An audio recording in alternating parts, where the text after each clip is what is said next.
आकाश जी, हम जैसे कि जानते हैं नर्मदा परिक्रमा संतों की परिक्रमा है। उसमें बहुत सारे संत आते हैं। तो उसमें से असली संत कैसे पहचाने और आपने कैसे पहचाने, इस बारे में हमें कुछ ज्ञान दीजिए। देखिए, जनरली जो होता है, जैसे सारे परिक्रमावासी चलते, मैंने भी इसी यात्रा स्टार्ट की थी और मैं भी हर भगवाधारी को, हर जटाधारी को संत ही समझ रहा था। एक्चुअल में समझना भी चाहिए, क्योंकि हर इंसान में संत होता है, पर एक्चुअल संत वाली जो बात है, तो उसके लिए भी मैं आपको उस दिन की स्टोरी बताता हूँ। मेरे साथ उस दिन इंसिडेंस ऐसा हुआ था कि मैं प्रातःकाल जिस आश्रम में रुका था, वहाँ से निकलने की तैयारी थी। मैं सुबह 5 बजे उठा, किनारे पे ही आश्रम था। तो मन में क्लियर भाव था कि मैं किनारे से नहीं जाऊँगा। रोड भी किनारे से लगा हुआ ही था, मतलब हार्डली आधा किलोमीटर का डिफरेंस नहीं था, पर मैं कोर किनारे से नहीं जाऊँगा। उसके पीछे मेरे मन में लॉजिक ये था कि यार पानी ओस बहुत गिर रही है ठंड के कारण, वो गेहूँ बड़े बड़े हो चुके थे किनारे पे। पर जब मैं निकला तो धुंध इतनी थी उस दिन, इतनी धुंध थी कि कुछ भी नज़र नहीं आ रहा था। और पता नहीं क्यों मेरे कदम किनारे की तरफ भी चले गए। मैं चलता गया चलता गया। अब विश्वास नहीं करेंगे, मेरे गले गले तक गेहूँ थे। मेरा संपूर्ण शरीर ओस के पानी से भीग चुका था और कड़ाके की ठंड थी, स्वेटर भी गिरी, बहुत ठंड। मैं काँप रहा था। 5-7 किलोमीटर चलने के बाद एक घाट पहुंचता हूँ और फिर से स्नान बनाता हूँ, कपड़े सुखाने के लिए डालता हूँ। मैं बैठा ही हुआ था तो एक अच्छा, मुझे दिख रहा था ऊपर आश्रम है हनुमान दादा का, बट सब फिर से समेट के गीले को जाने की इच्छा नहीं थी। तो एक संत ने बोला कि अब चले जाइए ऊपर, कोई था बैठा हुआ, चाय पी लीजिएगा। तो मैं चाय पीने गया ऊपर। तो मैं क्या देखता हूँ कि जो वहाँ सेवादार थे, वो भी बुज़ुर्ग होंगे 55 साल के, और वहाँ दो संत भी खड़े हुए हैं। उस संत तो सेवादार को गालियाँ बक रहे थे, बहुत गुस्सा हो रहे थे कि झूठ बोलते हो, ब्राह्मणों को झूठ बोल रहे हो, और अब्यूजिंग लैंग्वेज में बात कर रहे थे। और नहीं मिलना तो हम निकल जाते हैं करके वो चले गए। अब अपने को तो ये लगा चाय मिलेगी कि नहीं मिलेगी करके। फिर भी मैं प्यार से बैठा, मैंने पूछा नर्मदे यार बैठे चाय बना देता हूँ। मैंने पूछा क्या हुआ, तो उन्होंने ही बोल दिया, गुस्से में वो भी थे कि अरे वो संत मना कर गए हैं कि मेरे से मिलना किसी को नहीं पूछाना, इसलिए मैंने मना कर दिया था कि वो प्रभु जी नहीं है अभी। और ये जो आए थे वो भी उच्च क्वालिटी के संत थे, ये भी तत्वदर्शी रहे होंगे। इन्होंने पहचान लिया कि वो हैं, इसलिए वो चिढ़ गए कि वो तो गुफा में बैठे करके। तो मुझे लगा कि यार मैंने तो दो तत्वदर्शी संत मिस कर दिए, और जो ये ऊपर बैठे गुफा में करके वो भी तत्वदर्शी। तो मैंने धीरे से उनसे बोला कि मैं चले जाऊँ, मैं दर्शन कर लूँ क्या। भाई अपने मन में भी हर दर्शन के दर्शन के भाव थे, इसीलिए किनारे से भी चल रहे थे। मैं पहुँचता हूँ, ऊपर एक कुटी स्थिति है। मैं जाके नर्मदे हर करता हूँ, तो वहाँ एक 22-24 साल का लड़का है एक, और एक 45 साल, 40-45 साल मैक्सिमम 45 साल के युवा है। लड़का तो अलग ही दिख रहा था कि गृहस्थ है, पैंट शर्ट जीन्स पहना हुआ था। वो जो थे वो संत नहीं लग रहे थे कहीं से, एज से या गेटअप से, क्योंकि हेल्थ ये वो दुनियादारी,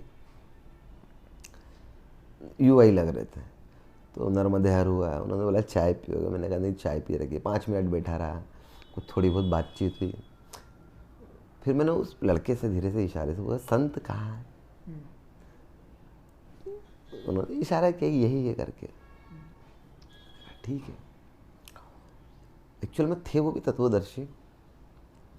तो मैं जैसे ही झुका, भाई जाने लगा, तो मैंने उनके पैर पड़े और सिर्फ ये शब्द बोला आशीर्वाद दे दीजिए। तो वो गुस्से में आ गया, क्रोध में आ गया, क्योंकि उस समय मेरे मन में आशीर्वाद मांगना मेरा भाव नहीं था, मेरी समस्या का समाधान मांगना भाव था। भाई जनरली हर आदमी जो परेशान रहता है वो ये मांगता है आशीर्वाद के रूप में। तो वो डांटने लग गए मुझे, बिल्कुल चिढ़ गए।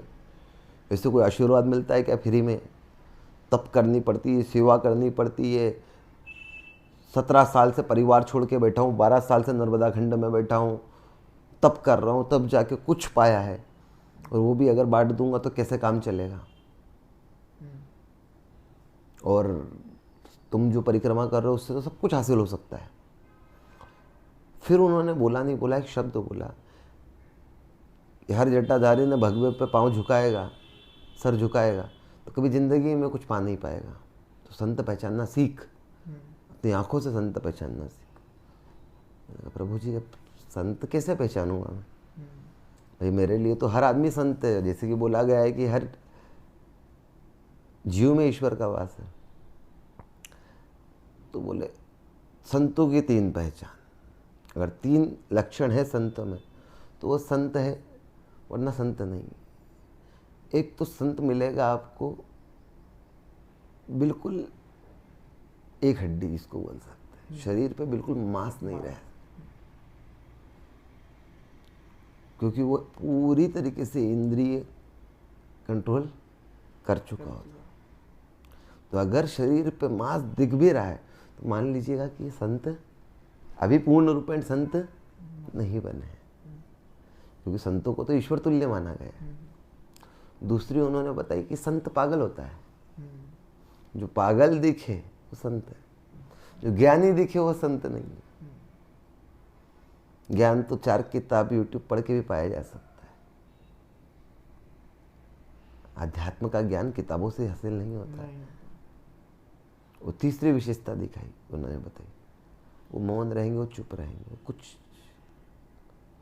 वो आपकी कोई इच्छा पूरी करेगा नहीं, वो आपको कोई आशीर्वाद नहीं देगा। मेरे मन में फिर क्वेश्चन कि सब समझ में आया कि चलो नहीं खाते पीते तो इंद्रिय कंट्रोल है, पागल है तो जो ईश्वर के प्यार में लग गया है वो पागल हो गया है, या जो सच जान चुका है तो वो सच जी रहा है, या हम मिथ्या पे जी रहे हैं इसलिए हमको पागल लगता है, मान ले।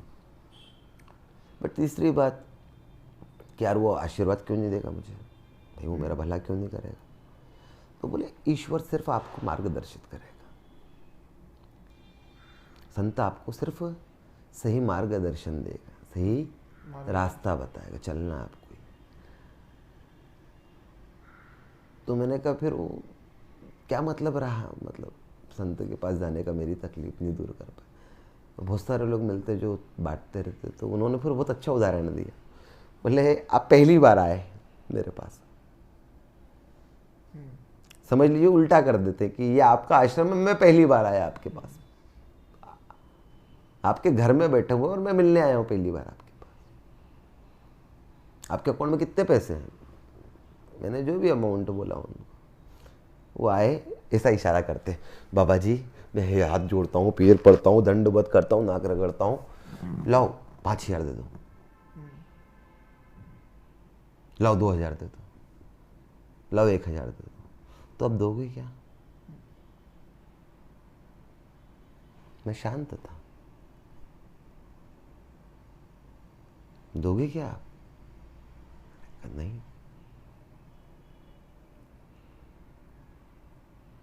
तो फिर समझ जाइए कि जो आपने कमाया हुआ है, जब आप उसको ऐसे ही नहीं खर्च कर सकते, वेस्ट कर सकते, तो मानो कि इंद्रिय सुखों की पूर्ति, भाई आपकी जितनी इच्छाएं, हमारी जितनी इच्छाएं, वो सिर्फ इंद्रिय सुख से जुड़ी हुई है। कहीं ना कहीं इंद्रिय सुख के अंदर ही घूम रही है हमारी सारी आवश्यकताएं, सारी इच्छाएं, सारी अभिलाषाएं, सारी महत्वाकांक्षा। उन सबको तो वो त्याग के बैठा है। उनको त्याग करने के बाद में ईश्वर रूपी धन का संग्रहण किया उसने, और उस संग्रहित धन को वापस आपकी ही इंद्रिय सुख के लिए वो व्यर्थ क्यों करने लगा, जब वो खुद के लिए वेस्ट करके बैठा है। तो बोले कभी आपको नहीं देगा, सिर्फ वो आपको मार्गदर्शन। तो यही सही संत की पहचान, ना वो आपको जादू दिखाए, वरना ब्लैंक चेक, जिसके अकाउंट में पैसा नहीं है, जिसका अकाउंट खाली हो, तो खूब चेक बांटते रहेगा, क्या होगा? बाउंस ही होगा। जा बेटा तेरा भला हो जाएगा, फला ये कर ले तो इससे ये हो जाएगा, उससे ये कर ले तो उससे वो हो जाएगा। नथिंग, कुछ नहीं है। सही संत यही है, और ऐसे संत नर्मदा खंड में देखने को मिलते हैं आपको। कुछ एक है, ये नहीं हो, पर देखने को मिलते हैं आप, 100% देखने को मिलते हैं। अब इसी में और एक सवाल है कि आपने संत से मिले, बहुत सारे संतों से मिले, आपने बताया कि गुरु बिन परिक्रमा नहीं, ठीक?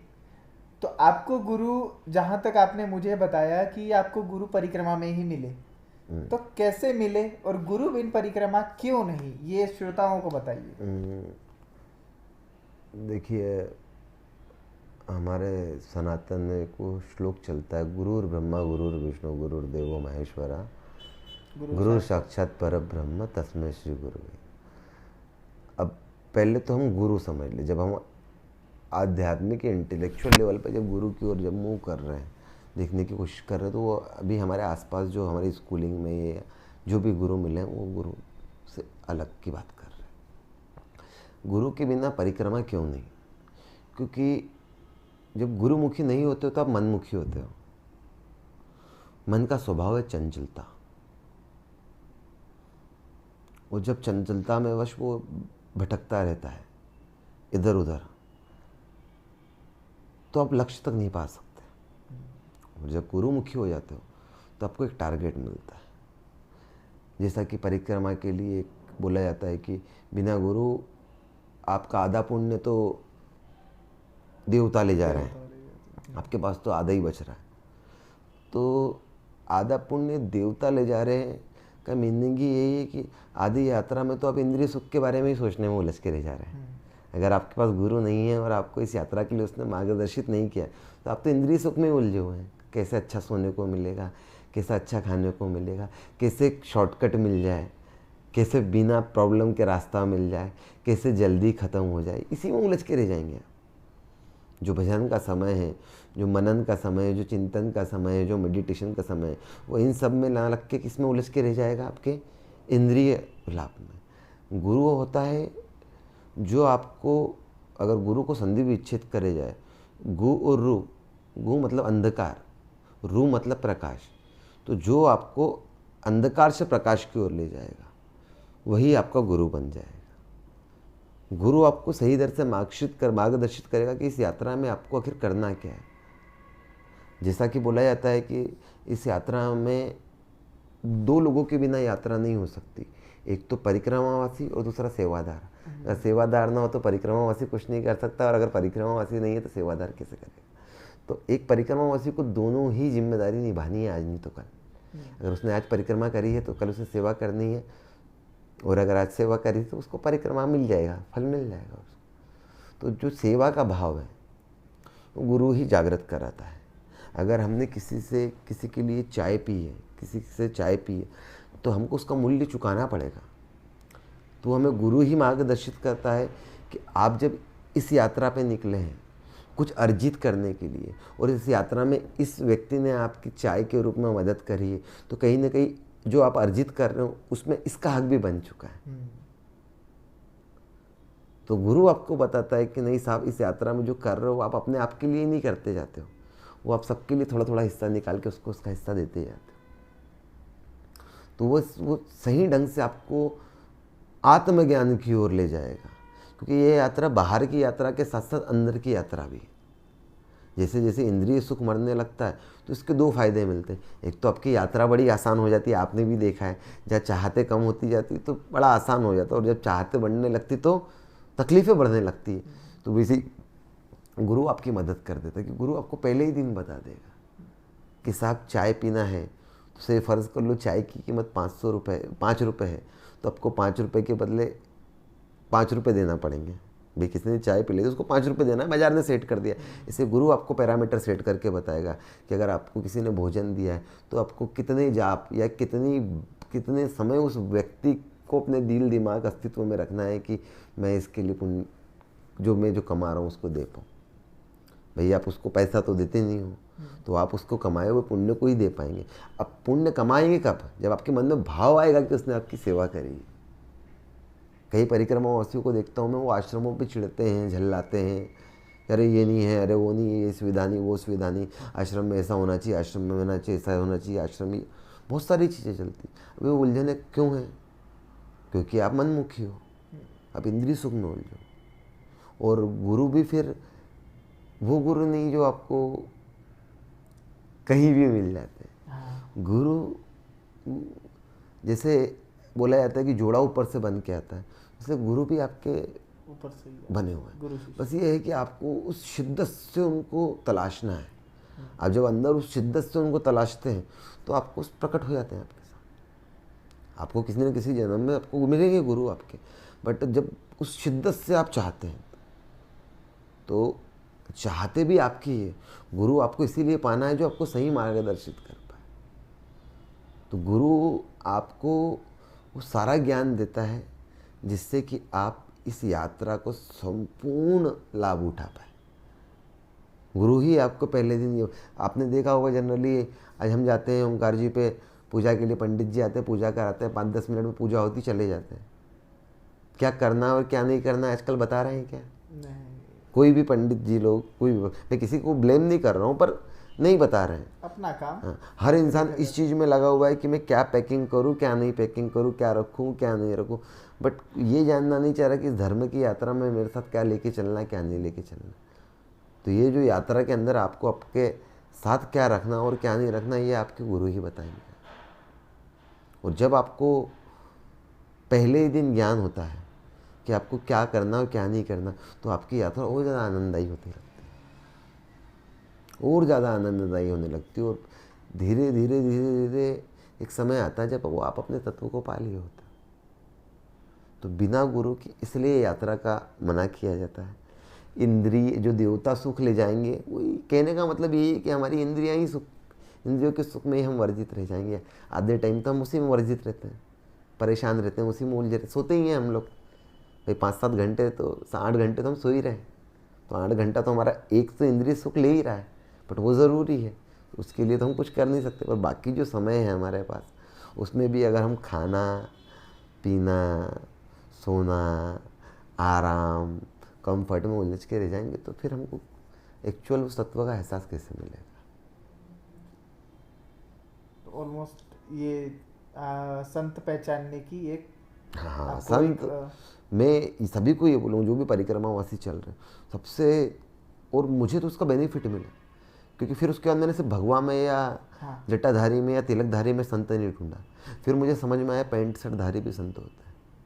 वस्त्र से उस कोई संत फर्क की नहीं पहचान नहीं नहीं हो होती, ना ही पहनावे से, ना ही बोलचाल से, किसी से भी नहीं कर सकते। उनके आचरण में दिख जाता है। अब क्या एक्चुअल में क्या है, हमारा मन जैसे हमने टीवीज में, मूवीज में सब में देखा है कि संत किसको, कैसा होता तो बस वो वही धारणा बना, बस वही बोलो।